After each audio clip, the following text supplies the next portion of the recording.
नमस्कार मित्रों, योग की पाठशाला में आपका स्वागत है। आज हम चर्चा करने वाले हैं कि क्या योग भी हमारे पर्सनालिटी को पहले से और उत्कृष्ट कर सकता है। जी हाँ, यहाँ पर योग में साधक तत्व के बारे में बात की गई है जो आपके पर्सनालिटी को चार चांद लगा सकता है। वो कैसे, आइए देखते हैं। हठ प्रदीपिका, जो कि हठ योग का एक महत्वपूर्ण ग्रंथ है, जिसमें स्वामी स्वात्माराम जी प्रथम उपदेश में कहते हैं, योग के साधक तत्व के संदर्भ में उत्साहात् साधैर्यात् तत्व ज्ञानाश्च निश्चयात् जन संग परित्यागात् षड्भिर योगः प्रसिद्ध्यति। अर्थात उत्साह, साहस, धैर्य, तत्व ज्ञान,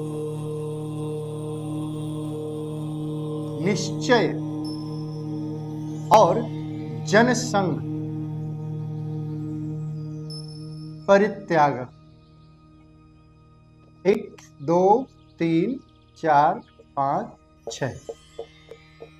तो ये है योग के साधक तत्व जो आपके पर्सनालिटी को चार चांद लगा सकते हैं। आपके अंदर, जैसे योगियों के अंदर उत्साह हमेशा भरा होता है, आपके अंदर भी उत्साह हमेशा भरा रहना चाहिए। आपके अंदर भी साहस होना चाहिए, क्योंकि साहस के बिना आप जीवन में बहुत बड़े उद्देश्य के लिए नहीं सोच सकते, बहुत बड़े उद्देश्य को पूरा करने के लिए आगे नहीं बढ़ सकते। उसके लिए जरूरी है आपके पास साहस होना चाहिए, और साहस के साथ धैर्य, थोड़ा सा धीरज रखना जरूरी है, धैर्य रखना जरूरी है।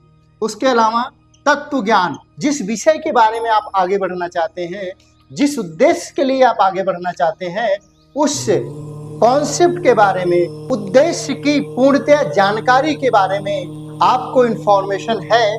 तत्व ज्ञान अर्थात उसका यथार्थ ज्ञान है या नहीं, यह भी बहुत महत्वपूर्ण है। और इसके अलावा दृढ़ संकल्प, आपने एकदम दृढ़ संकल्प कर लिया, निश्चय कर लिया कि मुझे करना है, तभी आप उसमें सफलता प्राप्त कर सकते हैं।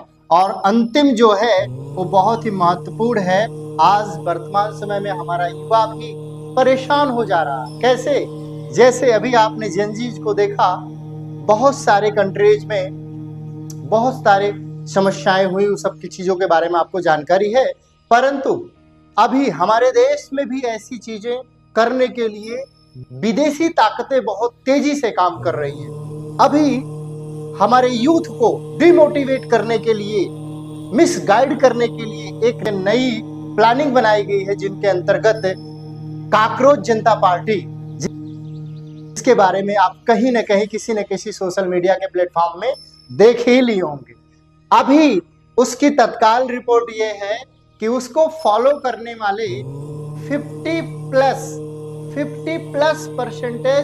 पाकिस्तान के लोगों की है। सिर्फ 9% लोग इंडियंस हैं जो उसको फॉलो किए हैं, और उसका फॉलोइंग उतना ज्यादा बड़ी है। और इसीलिए मैंने कहा, यहाँ योग में जो बताया जा रहा है, जन संघ परित्याग, अर्थात जब तक आप लोगों के संघ का परित्याग नहीं करेंगे। कैसे लोगों का? ऐसे लोगों का जो बिना सोचे विचारे किसी भी मार्केट में आने वाली चीजों को ही सब कुछ समझ लेते हैं। तो ऐसे लोगों का परित्याग करके हम योग के क्षेत्र में या फिर जीवन के किसी भी क्षेत्र में आगे बढ़ सकते हैं, और हमें कोई नहीं रोक सकता है। आज के वीडियो में बस इतना ही। पुनः मिलते हैं नए वीडियो में। वो कौन कौन से बाधक तत्व हैं जो आपको योग या अन्य किसी भी फील्ड में आगे बढ़ने के लिए रोकते हैं, उस जानकारी को लेकर मिलेंगे अगले वीडियो में। तब तक के लिए बहुत बहुत धन्यवाद।